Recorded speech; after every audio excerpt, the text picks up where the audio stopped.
specific, so I want to get it right. You know, this month we've been studying possibilities, and we learned about believing in our dreams and the possibilities that can come from that. And then we learned how science is starting to catch up with our practice of believing and turning into physical manifestation. And we learned that peace comes from both having a dream and accepting what is. And I think that what flows through all of that and is kind of the glue that puts it all together is prayer. So today I'd like to share with you some possibilities of prayer. And the first one is making up your own prayer process. In preparation for my talk, I Googled a definition of prayer. And in 0.71 seconds, Google came up with 19,600,000 definitions of prayer. So I want to encourage you to come up with your own definition of prayer. It's probably already included in that. But if it's not, it's maybe some derivation of it. So not wanting to go through all the 19 million definitions, I turned to our co-founders, Myrtle and Charles Fillmore. And Myrtle says that prayer is an exercise to change our thought habits and our living habits, that we may set up a new and better activity in accord with divine law, rather than the suggestions we have received from various sources. Can you imagine what she would think of the sources from the internet? So I'm thinking that for today, let's consider prayer to be a chat with God. And it's a chat we come to as if we were going to go hang out in a coffee shop or a deli or a restaurant with our best friend. It's safe to be who and what we are in the moment. And so to begin this chat, to begin this prayer, maybe an activity is turning off your phone. Maybe an activity is telling Facebook, well, I don't really like these kind of posts, so don't show them to me anymore. So that what you do is you bring yourself present to the presence. Now, Myrtle also says that we are to cease worrying and being anxious and thinking and speaking of the past and the apparent lack and idleness. We are to concentrate all our attention upon the truth of God and the truth of our own being, upon the very things we would see taking place in our lives. And that's something that both Charles and Myrtle Fillmore do, is emphasize the relationship between what we think and keeping that in alignment with the truth of God. So prayer then is to change our minds and hearts so that God's omnipresent goodwill may fill our minds and hearts and manifest in our lives. And if we do not keep on thinking in accord with the prayers we have made, we do not get good results. That's a pretty good fact check right there. For all thought is formative, all thought has its effect in our lives. And then in the revealing word, Charles Fillmore, Unity co-founder, says that prayer is a communion between God and man. And this communion takes place in the innermost part of man's being. And he also talks of the importance of thoughts that align with divine mind, and says that prayer steps up the mental action until one's consciousness synchronizes with Christ's mind. Prayer is the language of spirituality, and when developed, it makes one a master in the realm of creative ideas. So what I want to invite you to do is explore the possibility of creating your own prayer process.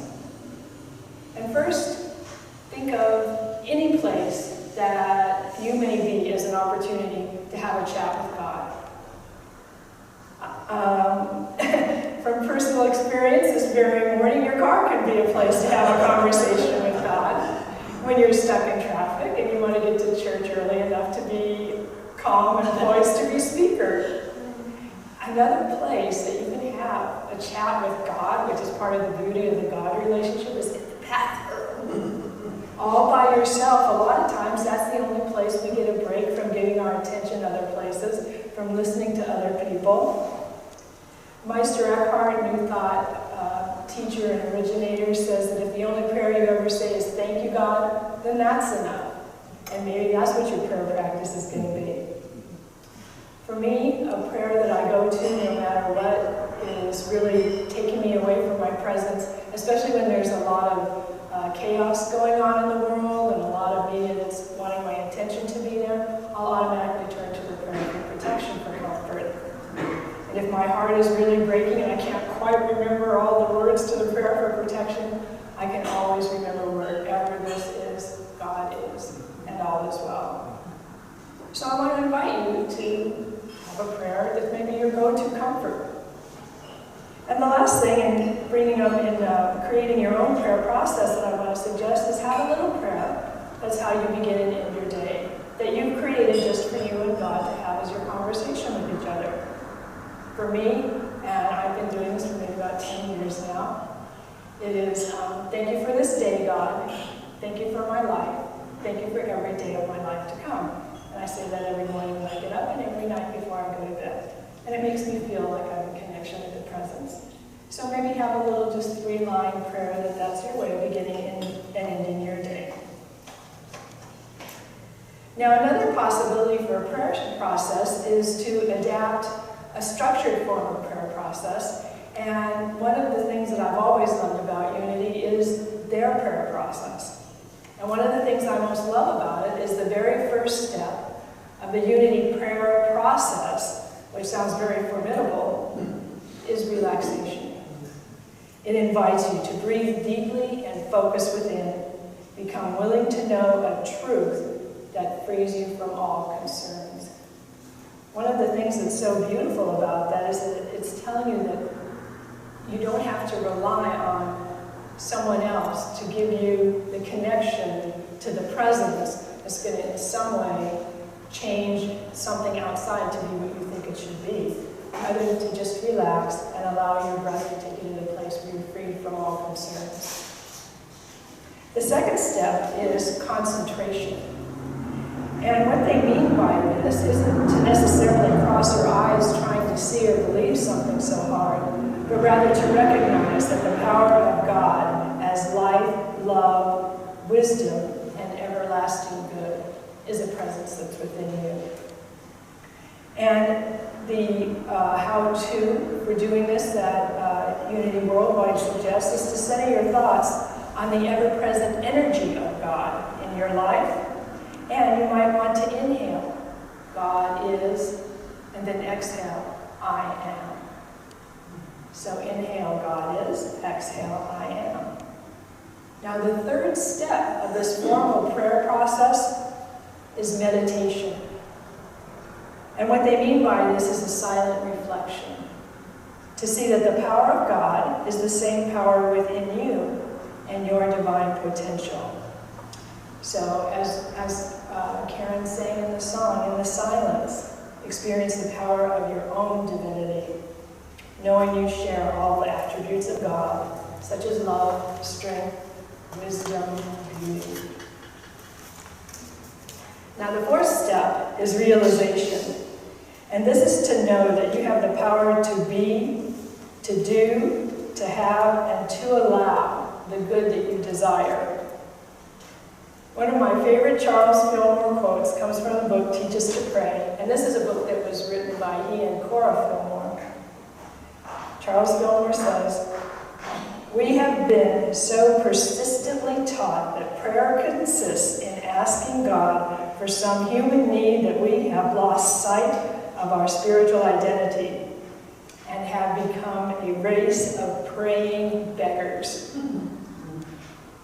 So there's no need to get down on your knees. There's no need to bow your head. There's no need to feel humble. There's no need to feel less than a deity outside of you that's created a circumstance that you have to focus on how brokenhearted you are, and then to pray to this outside deity, maybe even through another entity or person, to get it resolved.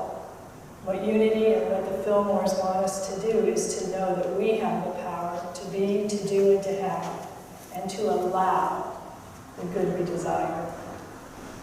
The last step in the Unity 5-step prayer process is appreciation, and to feel grateful for your growing spiritual awareness. Know that you are empowered to live fully now and into a fulfilling future. And Unity suggests that you empower your life with every expression of gratitude.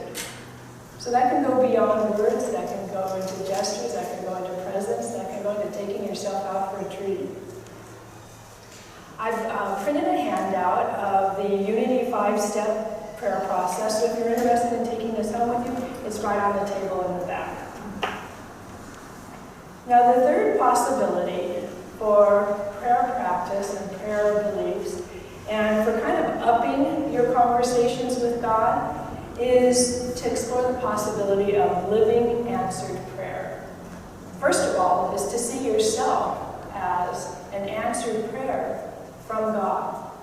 That God is answering His own prayer, that God is answering your prayers as you. And one of the ways you might start seeing this is when you start looking at your life experiences. That thing that you didn't want to happen that turned out exactly the way you thought it would be when it was going to be at its absolute worst. Underneath all the muck of that may be a token of gold, some little gift for you.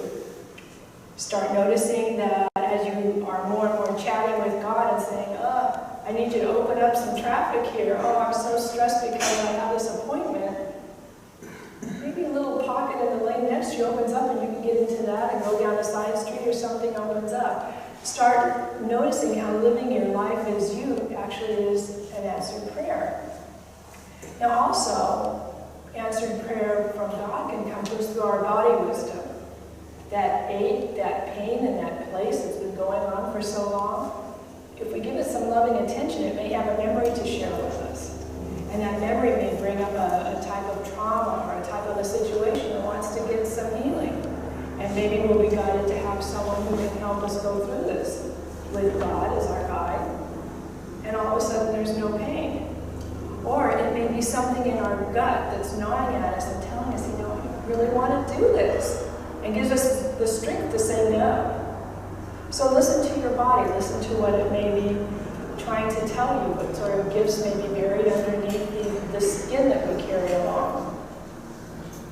Another way of life as answered prayer is having an awareness that without knowing how, you may be answered prayer for someone else.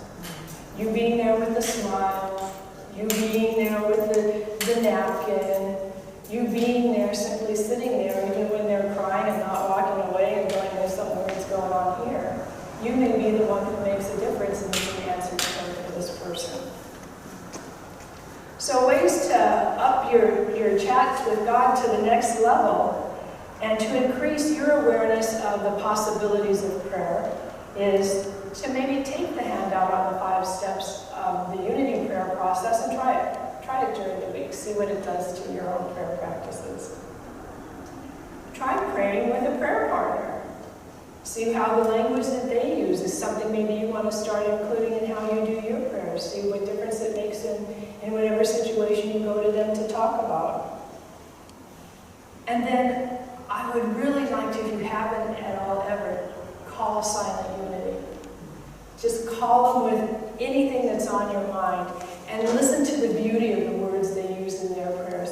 Every prayer is like, or every prayer that I received at least, is like a form of poetry. The languaging is beautiful. And even if the result that you're praying for that you want, and you really want them to say, you're going to get this job and it's going to turn out just absolutely perfect, that's not what they say. They talk about highest and best, and they talk about surrendering to God, but they do it so nicely and gently that it's easier to go along with it and accept when things turn out the way they turn out. So also on that handout is the phone number for Silent Unity, and I encourage you to use it.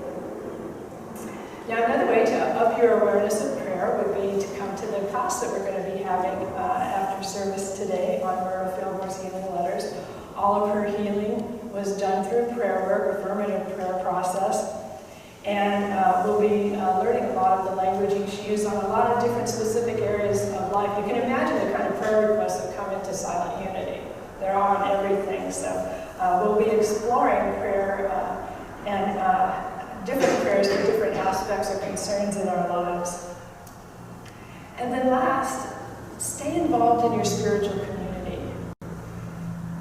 It's so nice to have someone who understands or speaks the same language that you do. And unity, in a way, is its own language. New thought, in its way, is its own language.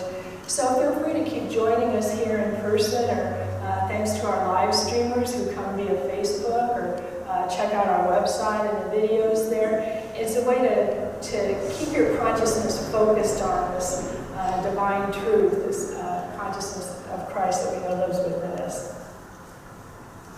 I want to thank you for allowing me to explore possibilities of prayer with you, and I would love to hear what sort of new